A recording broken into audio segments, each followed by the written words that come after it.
Say hello to Bonzo the dog, a popular British cartoon character of the 1920s, and what he suffers here shows perfectly how cinema-goers in Britain were totally seduced by Hollywood stars.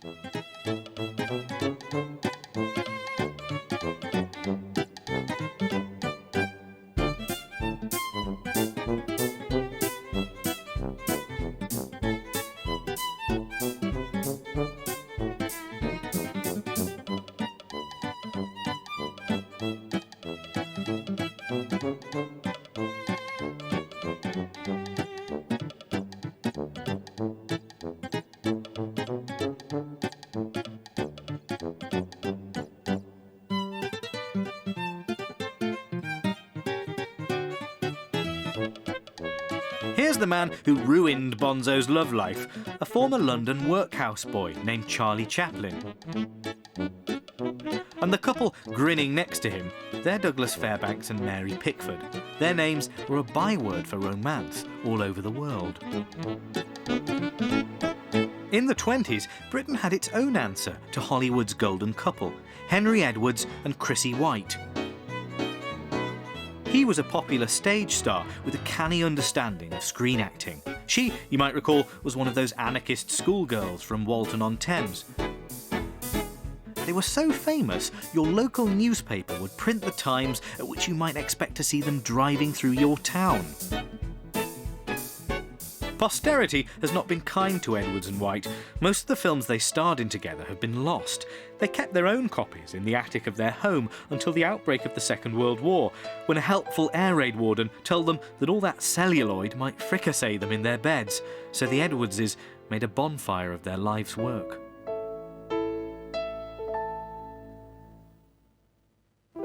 One teenage British star was offered the chance to compete with Mary Pickford. Joan Morgan was the daughter of producer and director Sidney Morgan. He specialised in costume dramas, in which Joan always got the best costume.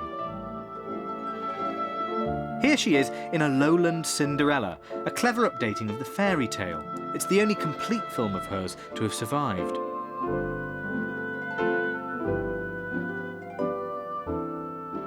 Joan was popular with British audiences.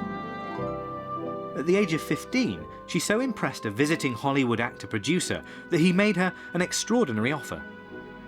He offered me a 5-year Hollywood contract, which of course was the most amazing thing to happen to anyone. I believe I was probably the only star in England who had been offered that. And for reasons, well, he had his own reasons, but my father turned it down. And it was just one of those things that one never quite recovers from. It might not have worked out, but in those days I was the type, the soft little blonde, you know, that was in that period. And looking back, you know, one might have gone from there. It might have failed, but it could have been wonderful. So it's a bitter disappointment. Joan lived to be 99. In her last years, I used to go and visit her in her nursing home, and this was the story to which her conversation always seemed to be returning. She'd been a successful novelist and screenwriter. She'd run her own property business, and yet 80-odd years later, the memory of what her father did still rankled with her. I remember the last time she told me the story, a few weeks before her death, and halfway through, she let loose this tremendous moan of despair. Being a Hollywood star was that important to her. Another British actress with a hint of Hollywood glamour was the loose-limbed and lovely starlet Mabel Poulton. She spent her working days typing invoices until someone realised she was a ringer for Lillian Gish. In the exuberant Palais de Danse, Poulton played a dance partner you pay for in cash. She was a spirited little actress who wasn't afraid to tear strips off her directors in the pages of fan magazines. She played all kinds of roles: dizzy aristos, Victorian heroines, schoolgirls and tarts.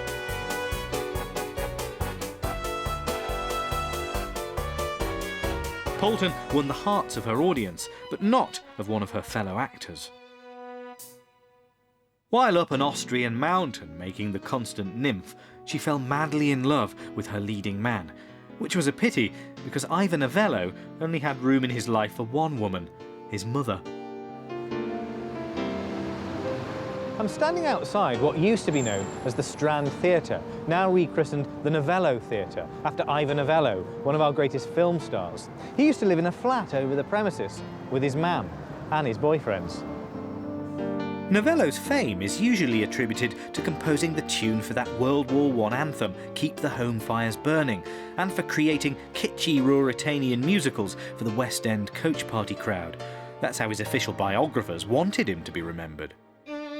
But in the 20s, he was something more exciting, a sex god in tight pants and black lipstick, a Valentino from the valleys.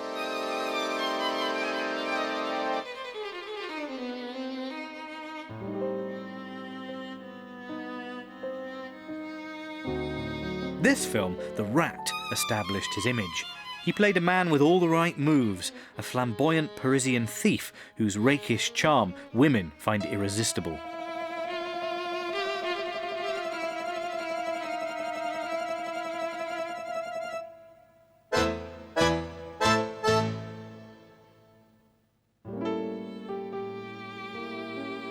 In the sequel, The Triumph of the Rat, Novello shows the other side of his great appeal.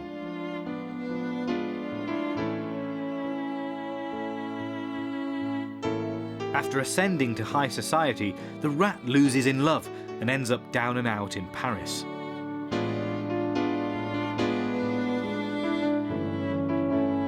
He returns to his natural habitat, a dive called the White Coffin.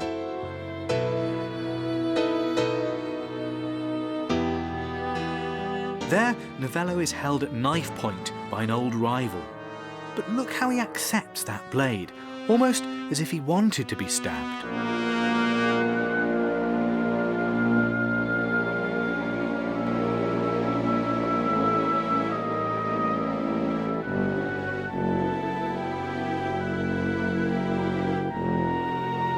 Novello and his directors knew very well the value of sadism in the cinema.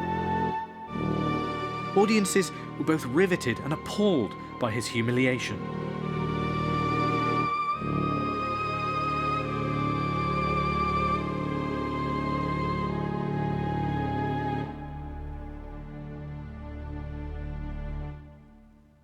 Novello's sexual ambiguity wasn't a bar to his success, it was the key to it. This was jazz-age metrosexuality. He was more gorgeous than his leading ladies, but that didn't deter anyone in the audience. They were mad about the boy.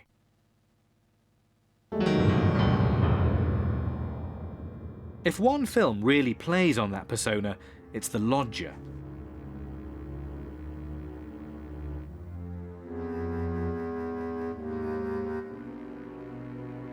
We're invited to suspect that Ivor's character is a serial killer who specialises in curly-headed blondes.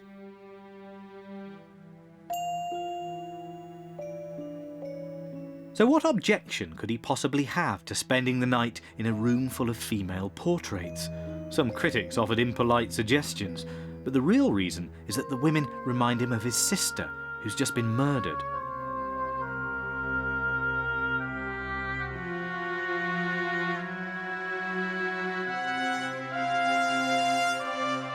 If The Lodger has remained one of the few British silents with an international reputation, that's largely because of its director, Alfred Hitchcock. Hitchcock was an East End grocer's boy who worked his way up through the studio ranks. He learned expressionist film techniques firsthand at the famous Ufer studio in Germany, and that training is always used to explain why his early films are filled with virtuoso images like this.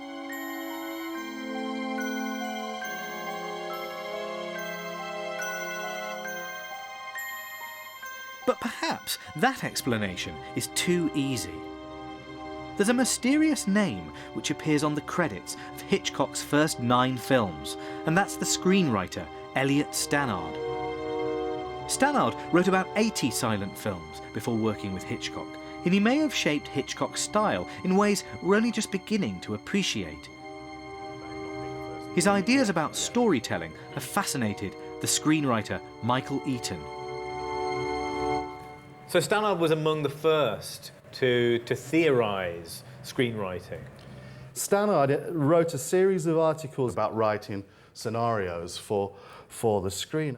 And he says, when you're adapting a novel for the cinema, what you do is you have to read that novel very carefully and come to a conclusion in your own mind as to what the theme of that novel is. And when you've decided what you think the theme is, then every scene in the film should advance that theme, comment on that theme. Any subplot should be a variation upon that theme. Very, very useful suggestion and very interesting, because that's precisely not the kind of filmmaking that Hitchcock himself was interested in.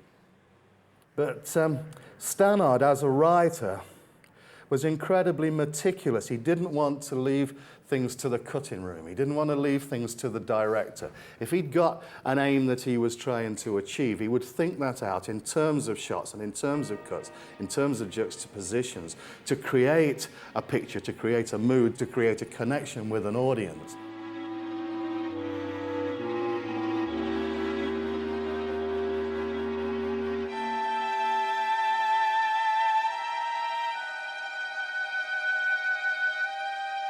The way that Hitchcock uses cutting to achieve an effect, we often assume that that's probably due to the influence of the German Expressionist movement and this time that he spent in Germany.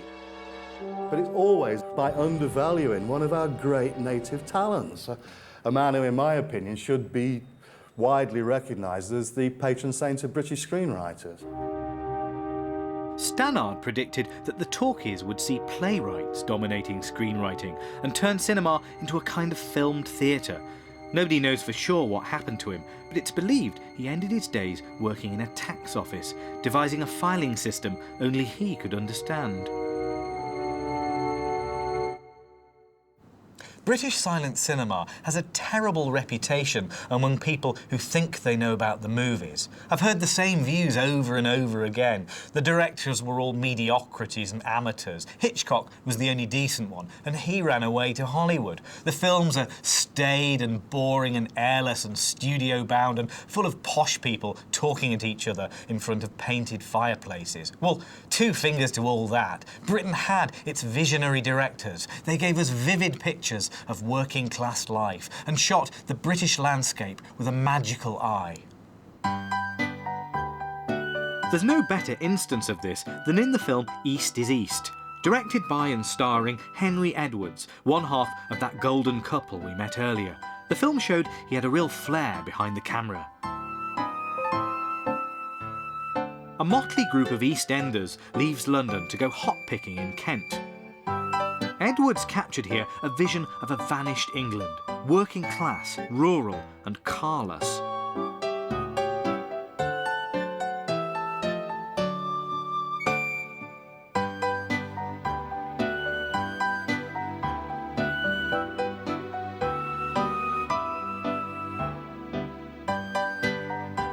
Cinema audiences relished earthy stories featuring East End characters.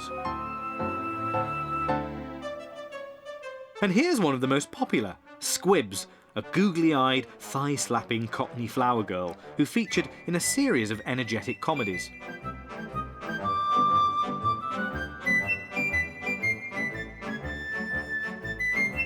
They were the creation of the director George Pearson, a former schoolteacher who ran away to join the movies. He fell in love with his star, Betty Balfour, even offered to leave his wife for her, but she gave him the cold shoulder.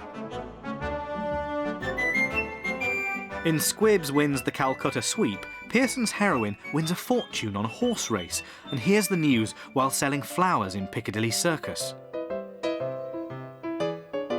For this scene, Pearson executed a pioneering bit of guerrilla filmmaking. With a covered van, a tarpaulin and a hidden camera, he sent Betty Balfour skittering around Piccadilly Circus. Nobody got arrested and no passers-by ruined the illusion by staring gormlessly into the lens.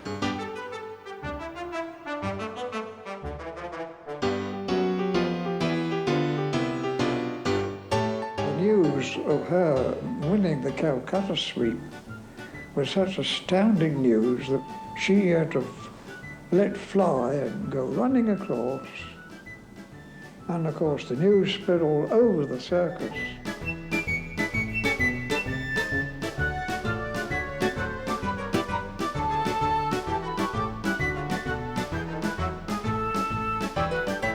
And we picked her up as she came across the side street, and there was that copper standing there. And suddenly comes a woman, jumps up, put her arms round his legs, gives him a kiss, and before I went, what the hell was that happened? She'd gone.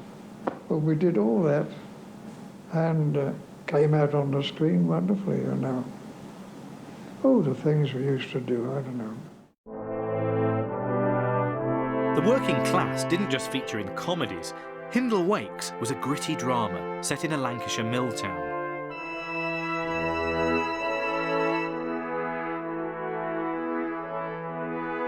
Its director was Maurice Elvey. He was Britain's most prolific filmmaker. He had 300 features and shorts on his CV, including those early Sherlock Holmes pictures. Based on a popular play, Hindle Wakes was the story of an ill-fated romance between a factory girl and the boss's son during Wakes Week, when the town disgorges its population for a holiday by the sea.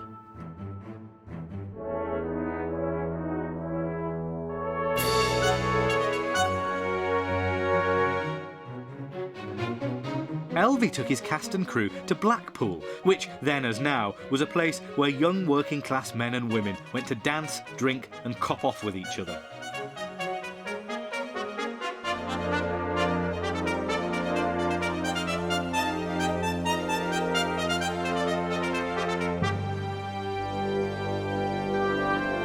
Elvey not only filmed on location, but he strapped his camera onto the roller coaster and made sure the audience experienced the same thrills as his characters.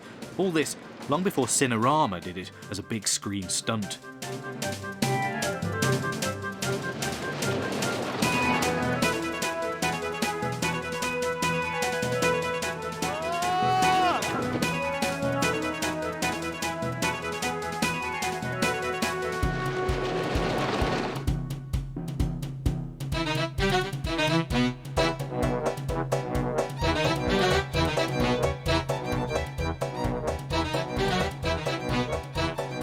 Elvey also ventured into the famous ballroom below the tower, where a teeming mass of extras rattled the dance floor.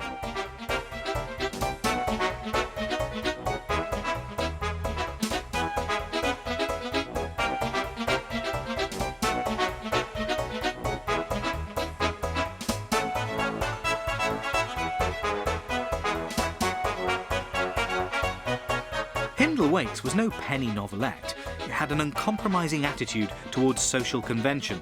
After her romantic week with the mill owner's son, the heroine declines to marry the boy despite intense parental pressure and goes off to lead her own life.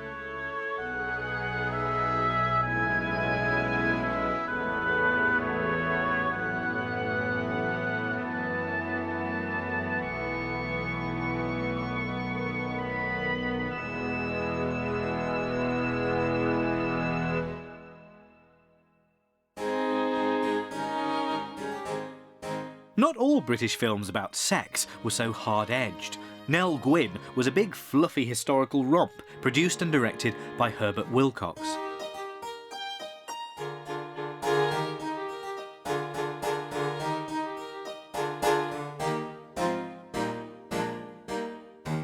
Wilcox wanted to do more than please British audiences. He wanted to woo New York, Los Angeles and everywhere between, to sell his movies to the world. So he imported Dorothy Gish from Hollywood on a salary of £1,000 a week. That's $45,000 in today's money. It was a clever formula, a sexed-up heritage subject with an international star, and it worked then just as it does today. Think of how Shakespeare in Love hoovered up all those Oscars.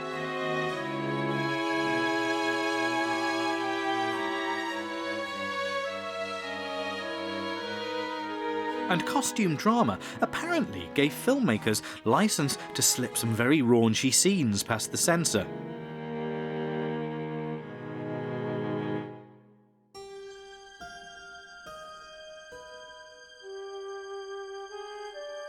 Some contemporary films managed to sneak in the odd risque moment too. Look at this remarkable scene from Miles Mander's The Firstborn, in which a jealous husband returns home thinking he's going to catch his wife in a compromising position.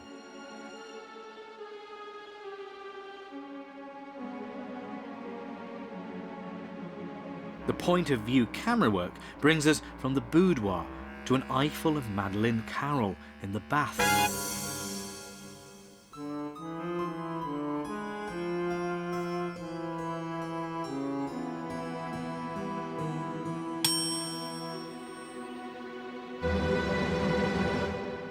Until 1912, there was no official regulation of film censorship.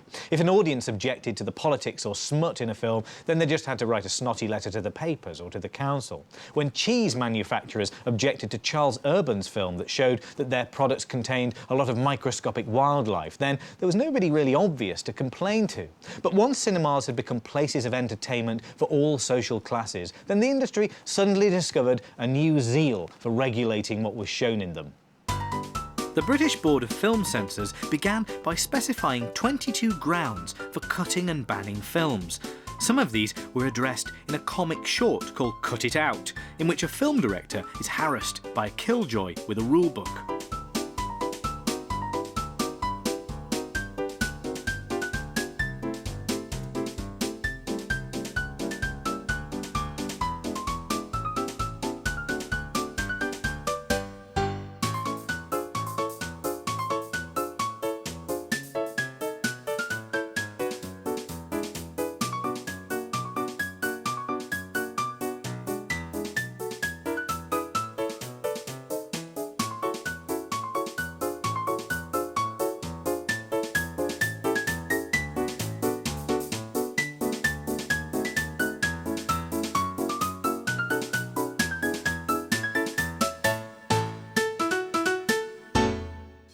Films banned by the censor could, however, be screened by the Film Society, formed in 1925 to show mainly European art films to a select membership.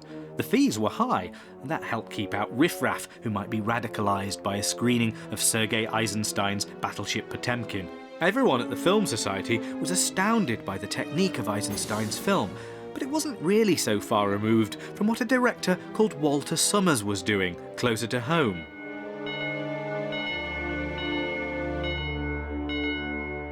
Like Eisenstein, Summers was fashioning dramas based on recent historical events, in which the hero was not an individual, but a collective group of workers. These scenes of men sweating away in a shipyard demonstrate the idea and show his brilliant eye.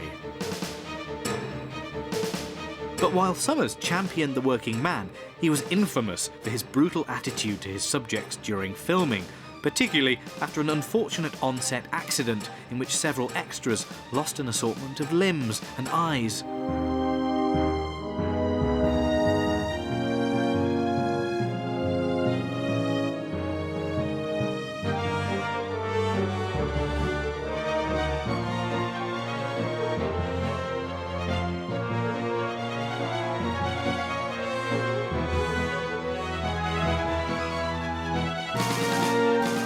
Summers' ambition in a field we would now call drama documentary, this film would have been passed over by the Film Society. It was certainly given a rough ride by the cinema intellectuals writing in the influential magazine Close-Up. Close-Up's critics wrote gushy fan letters to foreign directors while dismissing the work of British filmmakers as third-rate and uninspired. And for decades, these views were quoted by film historians who'd never seen the pictures they were writing about.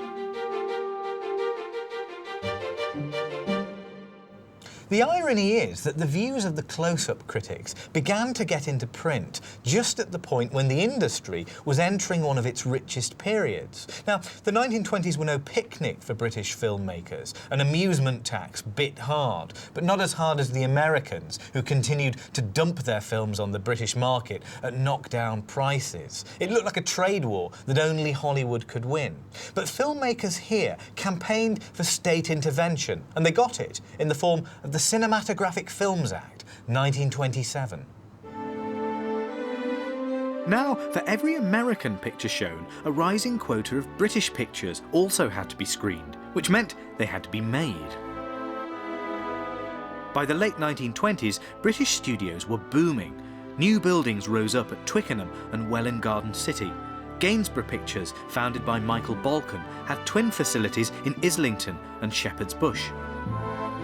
British International Pictures set up base in the biggest studio in the country, Elstree.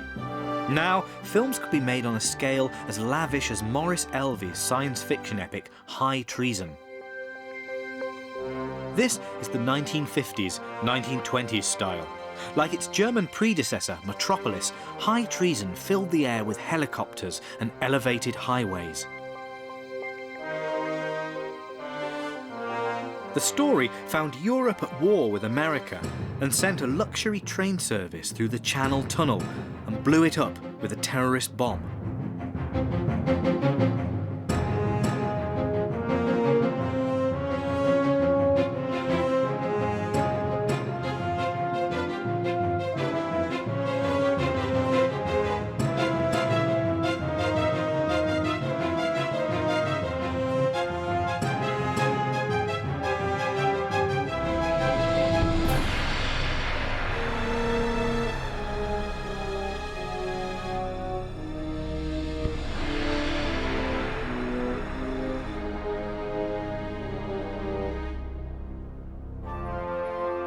As British studios expanded, so did the community of people who worked in them, which created more opportunities for bitching and rivalry and sleeping around. And audiences developed a healthy appetite for gossipy stories about movie people. This is Shooting Stars. It's a sly satire on the film world, which revealed the uneasy relationship between actors and the press, hungry for scandal but keen not to offend. And yes, film stars can still sound as boring and stupid as this. The film also gave a vivid picture of silent movie making.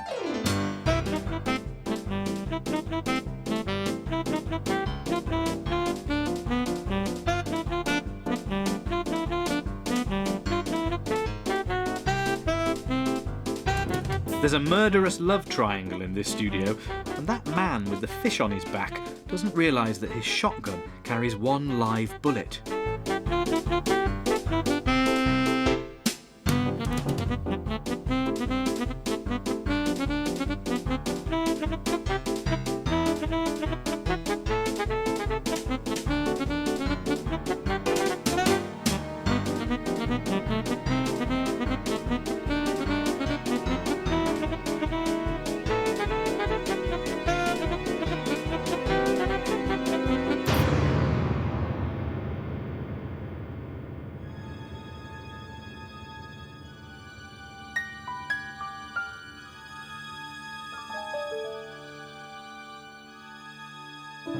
Shooting Stars was the debut feature of a brilliant young director named Anthony Asquith.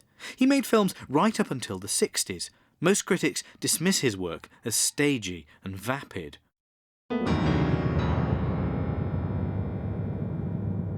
But that's because they've never seen his very first films, like this one, A Cottage on Dartmoor, a contender for the greatest British silent movie.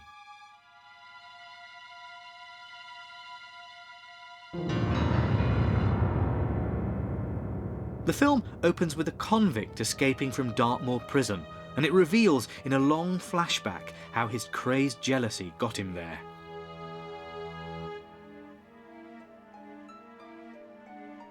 Take a look at this scene set in the hairdressing salon where he worked.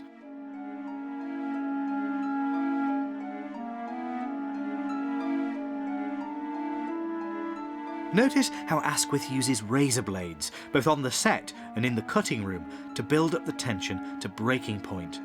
The barber is in love with the manicurist, but she's flirting with their customer.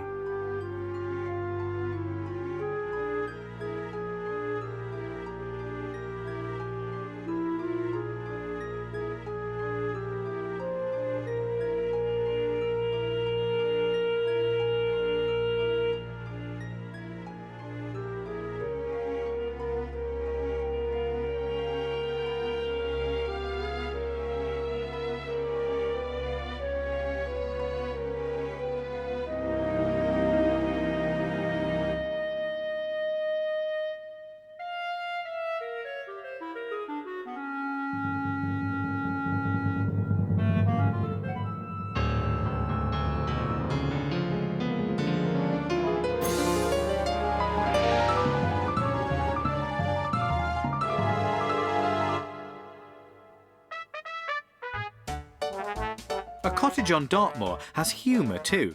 It pokes fun at what was just beginning to shake up the cinema, the arrival of the talkies.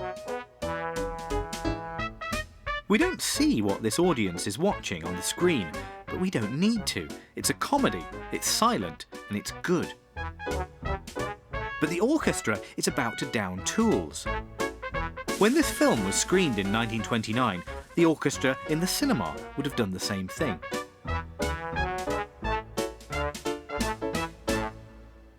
Now, a talkie begins running through the projector.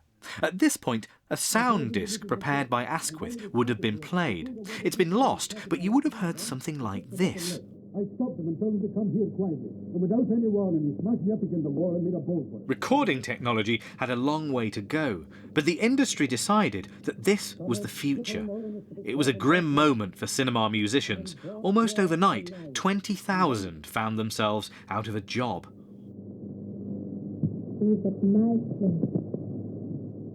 The talkies arrived in London in September 1928 with the jazz singer.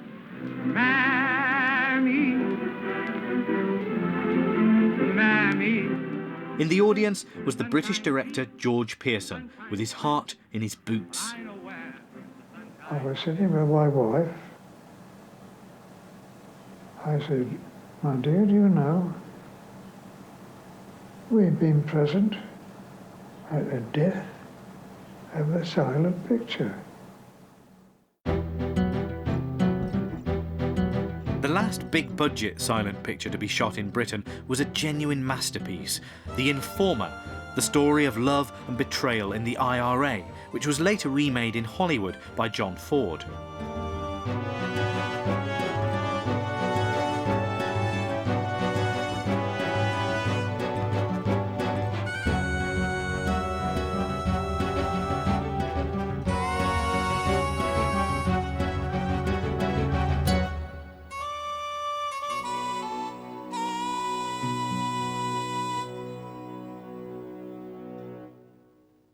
Working on the film as an assistant was the future Oscar-winning cinematographer and director Jack Cardiff, who was then 15 years old.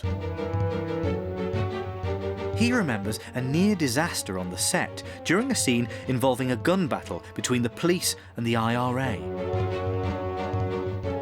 One of them had to fire from the edge in front of the camera with this huge crowd, so many hundred people behind, in this vast set, the old silent stage at Elstree. And naturally, the bullets were all blanks, so it's bang, you know, and they were all dodging. And the prop man who puts the blanks in someone made a mistake, and one of the shots was a real bullet. And on take 3 or take 4, whatever it was, they went bang. And this bullet went right the way through a crowd of extras, I think it was something like 300, and buried itself at the end of the studio in a piece of wood. They found it. And that's a miracle, because it could have killed at least 1 or 2 persons, but it was a miracle.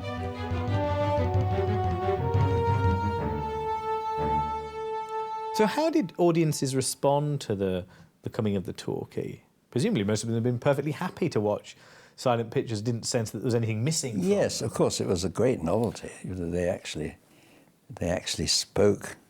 Some of the obvious difficulties were that up to then, it didn't matter whether whatever nationality it was, you know, the subtitles would speak perfect English and there was no problem.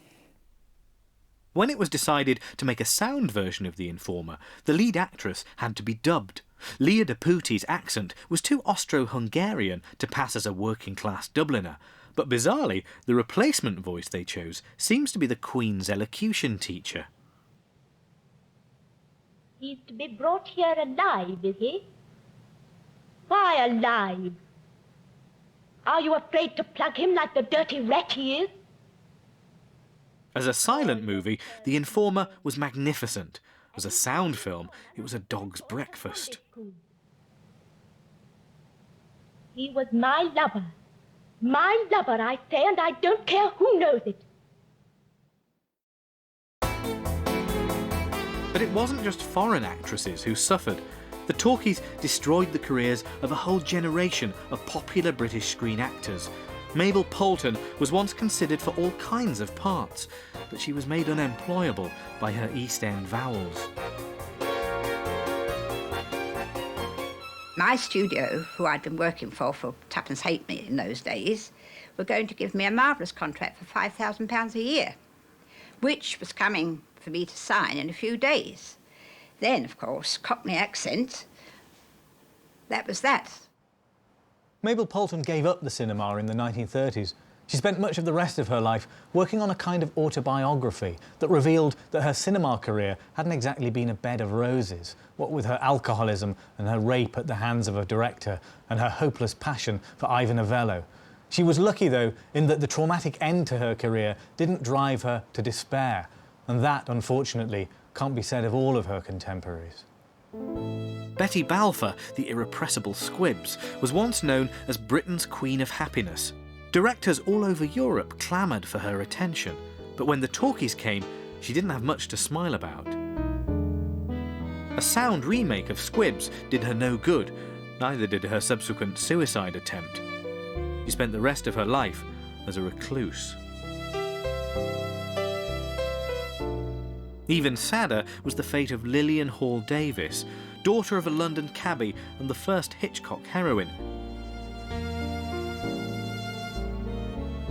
Here she is in The Ring as a fairground ticket girl, exuding devious sensuality. Lillian Hall Davis lost her nerve with the coming of the talkies. Expensive doctors did her no good.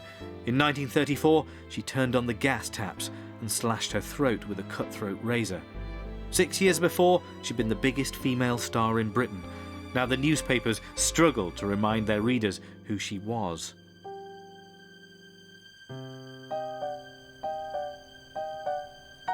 While his stars faded away, Alfred Hitchcock's fame grew as quickly as his waist measurement, and his was the great success story in the transition to the talking picture. In 1929, he made Blackmail, officially Britain's first talkie. It was originally made as a silent, but some sequences were reshot with sound. This is his version of events. I thought it might be nice, without telling them, if I made the whole picture in sound. So what I did was to get a script written with dialogue all the way through, and then save certain pieces of scenery to go back again and put in the words, which I did.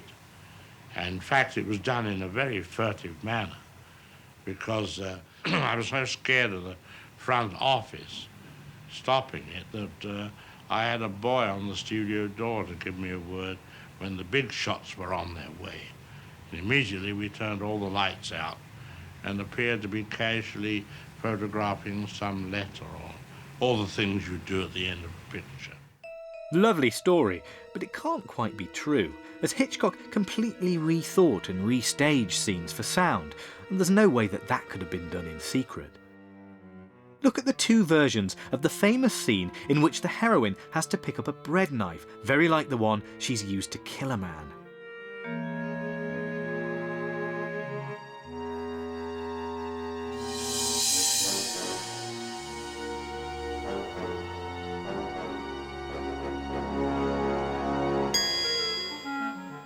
And now see how completely he's reinvented it for sound. I must say I feel the same way about that too. A good, clean, honest whack over the head with a brick is one thing. There's something British about that. But knives... No, knives is not right. I must say that's what I think and that's what I feel. Whatever the provocation, I could never use a knife. Now, mind you, a knife is a difficult thing to handle. I mean, any knife.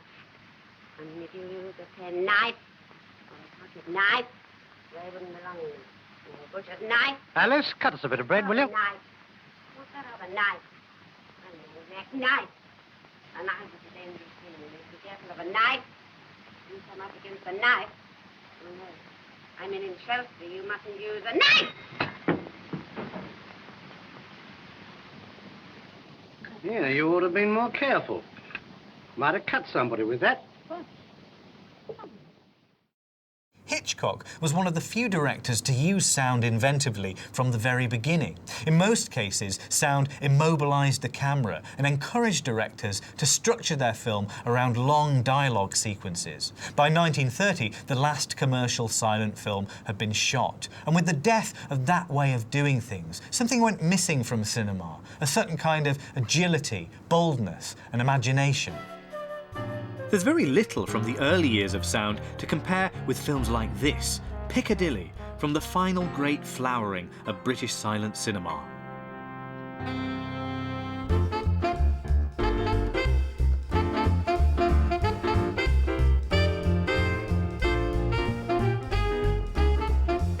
It was a delirious mix of West End society glitz and East End grit, full of sex and energy and exotic dance routines.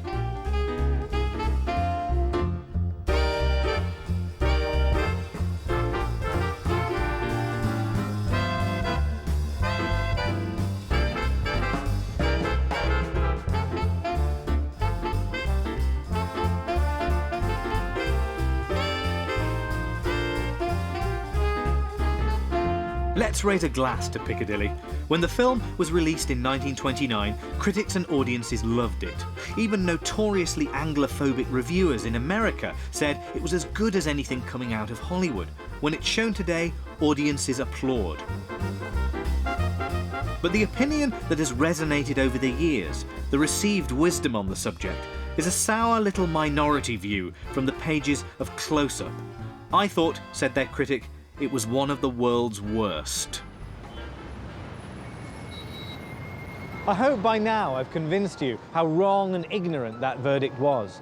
We've been too long estranged from this part of our cultural heritage. It's time we got to know it better, learn to treat it with respect. And when that happens, all those dead actors and writers and directors and producers will have had their revenge upon the critics who exiled them to the darkness for so long. Some kind of justice will have been done, and the pleasure garden of British silent cinema will remain unlocked forever.